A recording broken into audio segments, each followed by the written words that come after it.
قربانی کا جانور مر جائے یا گم ہو جائے تو کیا کریں؟ نفلی قربانی کرنے والے کا جانور ہلاک ہو جائے یا گم ہو جائے تو کیا کریں؟ دیکھیں، نفلی قربانی کرنے والے کا جانور یعنی جس پہ قربانی واجب نہیں تھی، اگر گم ہو گیا یا ہلاک ہو گیا تو اس پہ قربانی دوبارہ لازم نہیں ہے، لیکن مالدار پہ لازم ہے۔ جس کے پر قربانی واجب تھی تو اس پر لازم ہے کہ وہ دوبارہ خریدے، دوبارہ قربانی کرے۔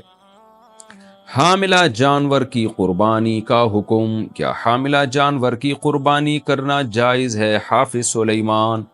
لوگوں میں مشہور یہ کہ جی حاملہ جانور کی قربانی جائز نہیں، یہ غلط ہے۔ حاملہ جانور کی قربانی بھی جائز ہے، البتہ وہ گائے یا وہ جانور جس کی ولادت کا وقت بالکل قریب آ چکا ہو، بچہ بالکل تیار ہو گیا ہو، بالکل قریب الولادہ ہو، تو پھر افضل یہی ہے کہ اس جانور کی قربانی نہیں کرنی چاہیے، کراہت ہے اس میں۔ لیکن اگر ویسے صرف اتنا کہ بھئی پتہ چلے کہ جی اس کے پیٹ میں بچہ ہے اور ابتدائی دنوں کا ہے، یعنی بالکل قریب الولادہ نہیں ہے، تو کوئی حرج نہیں ہے۔ لوگ کہتے ہیں اس بچے کا کیا قصور ہے، تو بھئی اس اماں کا کیا قصور ہے جس کو آپ ذبح کر رہے ہیں؟ قصور تو کسی کا بھی نہیں ہے، قصور بابا بھلے شاہ کا ہے۔ اچھا بھئی، جانور ذبح کرنے کا صحیح طریقہ۔ جانور ذبح کرنے کا صحیح طریقہ کیا ہے؟ دعا بھی بتا دیں۔ حافظ عاصم دہلی سے۔ دیکھیں، جانور ذبح کرنے کا صحیح طریقہ یہ ہے کہ آپ قصائی سے پوچھیں، وہ آپ کو بالکل صحیح طریقہ بتا دے گا۔ شرعی طریقے میں یہ ہے کہ 4 رگیں جانور کی کاٹنی ہوتی ہیں، 4، یعنی ایک تو یہ سانس کی نالی، یہ جو خوراک کی نالی ہے یہ ہے، اور ایک سانس کی نالی ہوتی ہے، اور 2 خون کی نالیاں ہوتی ہیں جس سے پریشر کے ساتھ خون دماغ کی طرف جا رہا ہوتا ہے، جس کو شریانے کہا جاتا ہے۔ ہمارے جسم میں 2 طرح کی رگیں ہوتی ہیں، خون جو لے کر جاتی ہیں اور جو خون واپس لے کر آتی ہیں۔ تو جو لے کر جاتی ہیں ان کو شریانے کہا جاتا ہے، جو خون واپس لے کر آتی ہیں دل کی طرف اس کو ورید کہا جاتا ہے۔ تو جو شریان ہے نا، جو خون دل سے خون کو لے کر جاتی ہیں، ان میں پریشر بہت زیادہ ہوتا ہے، کیونکہ دل جب پمپ کرتا ہے تو خون اس سے نکلتا ہے، تو وہ شریانیں جو دماغ کی طرف خون لے کر جاتی ہیں، تو وہ بڑے، اب ایسا نہ ہو کہ آپ ڈاکٹروں کو کھڑا کر کے جانور ذبح کریں گے، جی مجھے بتاؤ اس میں شریان کون سی ہے تو ورید کون سی ہے۔ جب آپ جانور کے گلے پہ چھری چلاتے ہیں تو وہ خود بخود ہی اس کی پہلے خوراک کی نالی کٹتی ہے، سانس کی نالی کٹتی ہے، اور 2 موٹی موٹی نالیاں نظر آ رہی ہوتی ہیں۔ جیسے ہی آپ کاٹیں گے ایک دم خون پریشر سے نکلے گا۔ تو یہ 4 رگیں کٹ جائیں بس، اتنا، اس سے زیادہ نہیں کاٹنا۔ لوگ اس سے زیادہ کاٹتے چلے جاتے ہیں اور پھر کیا کرتے ہیں، اندر بھی چھرا مارتے ہیں جانور کے ہڈی پہ نا، حرام مغز میں، وہ پھر اس سے نقصان ہوتا ہے، کیونکہ جانور کا صحیح طرح سے خون نہیں نکلتا۔ تو شریعت نے جو ذبح کرنے کا حکم دیا، اس میں ایک بڑی حکمت یہ ہے کہ اس کا سارا بلڈ جسم سے نکل جائے۔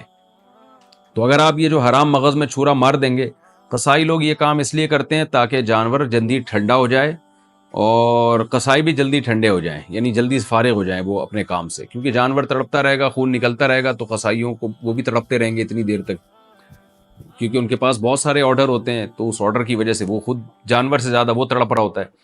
تو اس لیے قصائی کو بھی پکڑ کے رکھا کریں، اور 4 رگیں کٹ جائیں تو مزید کاٹنے نہ دیں، تاکہ اس کا بلڈ اچھی طرح نکل جائے۔ جب حرام مغز میں ہم چاقو مار دیتے ہیں نا جانور کے ذبح کرتے ہوئے، تو کیا ہوتا ہے کہ جی وہ اس کی جو سینس ہے نا وہ ختم ہو جاتا ہے۔ تو جو ایمرجنسی باڈی کو دماغ نے آرڈر دیا ہوا ہوتا ہے کہ ایمرجنسی لگی ہوئی ہے، جس کی وجہ سے جسم تڑپتا ہے اس کا، اور وہ جلدی جلدی سارا خون اس کے جسم سے نکل جاتا ہے، اور خون سے جو ہے نا گوشت بالکل پاک صاف ہو جاتا ہے۔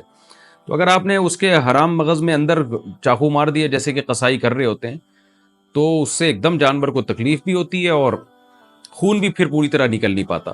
تو حلال تو ہوتا ہے جانور، لیکن یہ کہ یہ شریعت کے جو ذبح کرنے کا طریقہ بتایا اس کے خلاف ہے، اس لیے قصائیوں کو کنٹرول کیا کریں، اس سے بولیں یار تم تمیز سے کھڑے ہو جاؤ، بس خود چھری چلائیں زیادہ بہتر ہے، اور آپ کا اپنا رخ قبلے کی طرف ہونا چاہیے جب آپ جانور ذبح کریں، تو بہتر ہے یہ۔ لیکن اگر جانور بہت تگڑا ہے، اس کو نہیں گھمایا جا رہا آپ سے، تو پھر جیسے تیسے ہو ذبح کر دیں، کیونکہ وہ موقع ایسا ہوتا ہے کہ پہلی دفعہ ظاہر ہے لوگ جو ذبح کر رہے ہوتے ہیں وہ کوئی پروفیشنل قصائی تو ہوتے نہیں ہیں، تو بعض دفعہ، اور پھر ہر آدمی قصائی بنا ہوا ہوتا ہے، جو پروفیشنل قصائی نہیں بھی ہوتے، بقرعید میں پیسے کمانے کے لیے وہ بھی قصائی بنے ہوئے ہوتے ہیں، تو ان سے سنبھلتا ہے نہیں جانور۔ قبلہ رخ کرنے کے چکر میں بہت سوں کا اپنا قبلہ چینج ہو جاتا ہے، اور بہت سے پتہ نہیں کہاں کہاں گھوم رہے ہوتے ہیں اس جانور کو کنٹرول کرنے کے چکر میں، پھر جانور اٹھ کے بھاگ جاتا ہے، بعض دفعہ لوگوں کو مار دیتا ہے، زخمی کر دیتا ہے۔ ابھی ہمارے ایک دوست ہیں، ان کی پاؤں پہ جانور چڑھ گیا، پاؤں کی ہڈی توڑ دی اس نے، انگلی کی ہڈی توڑ دی. تو جانور ہے بھائی، آپ تو انسان ہے نا، تو آپ آسانی سے قربانی کر لیں. زیادہ سنت کے چکر میں ایسا نہ ہو فرائض چھوٹ جائیں آپ کے. تو قبلے کی طرف رخ کریں اگر بآسانی ممکن ہے، نہیں ممکن ہے تو جیسے تیسے وہ ذبح کر دیں. تو اور ذبح کیا کرنا ہے؟ بسم اللہ اللہ اکبر زور سے پڑھنا ہے آپ نے. اور اس سے پہلے دعا انی وجہت وجہی للذی فطر السماوات والارض حنیفا وما انا من المشرکین ان صلاتی ونسکی ومحیای ومماتی للہ رب العالمین. یہ دعا پڑھ لیں تو زیادہ افضل ہے، بہتر ہے. تو ورنہ بسم اللہ اللہ اکبر یہ تو پڑھنا ہی ہے سب نے، اور زور سے پڑھ لیا کریں تاکہ ذبح کرنے والے کو یاد آ جائے. یعنی جو قریب کے لوگ ہیں وہ بھی زور سے پڑھ لیں تاکہ ذبح کرنے والے کو یاد آ جائے. پھر بھی اگر ذبح کرنے والا غلطی سے نہ پڑھ سکے، بھول جائے یعنی، تو بھی جانور حلال ہے. لیکن جان کر اگر تکبیر چھوڑ دے گا تو پھر جانور مردار ہو جائے گا. میں نے دیکھا ہے بعض دفعہ قصائی کے منہ میں گٹکا ہوتا ہے، وہ جان بوجھ کر تکبیر چھوڑ دیتا ہے کیونکہ اس کو پتا ہے کہ میں نے بسم اللہ اللہ اکبر کہا تو میرا گٹکا منہ سے نکل جائے گا. تو اور یہ عبادت کا وقت ہے، خوب سمجھ لیں جانور ذبح کرنا.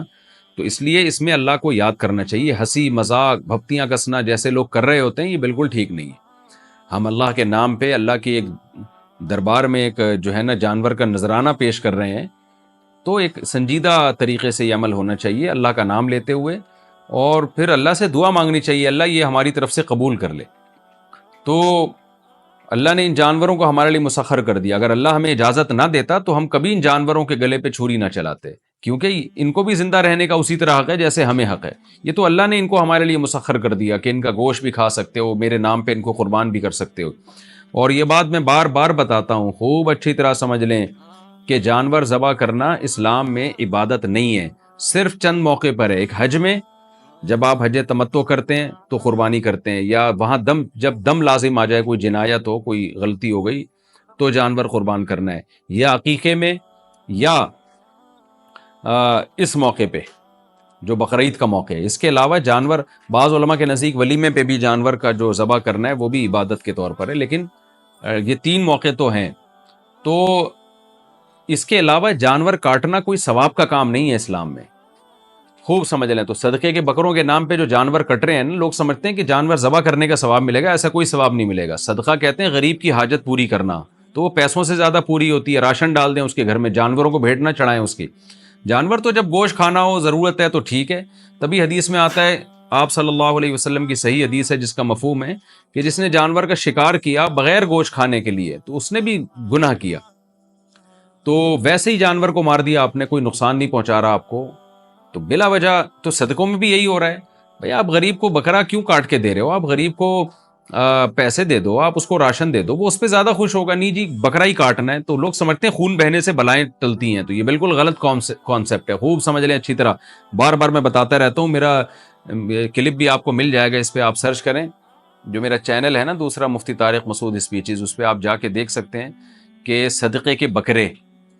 تو اسلام میں یہ جو صدقے کے بکروں کو بھیٹ چڑھایا جا رہا ہے نا، یہ نہیں ہے کانسیپٹ. صرف یہی وجہ ہے کہ دیکھیں اگر بقرعید کے 3 دنوں میں کسی نے قربانی نہیں کی، اب چوتھے دن قربانی نہیں ہے، اب جانور کی قیمت صدقہ کرے. وہ اگر گوشت کاٹ دیا تو گوشت صدقہ کرنا پڑے گا، لیکن اب کیا ہے کہ اصل افضل یہ ہے کہ قیمت صدقہ کرے وہ، کیونکہ یہ 3 دنوں میں اللہ نے حکم دیا تھا، اس کے علاوہ نہیں ہے. خوب سمجھ لیں.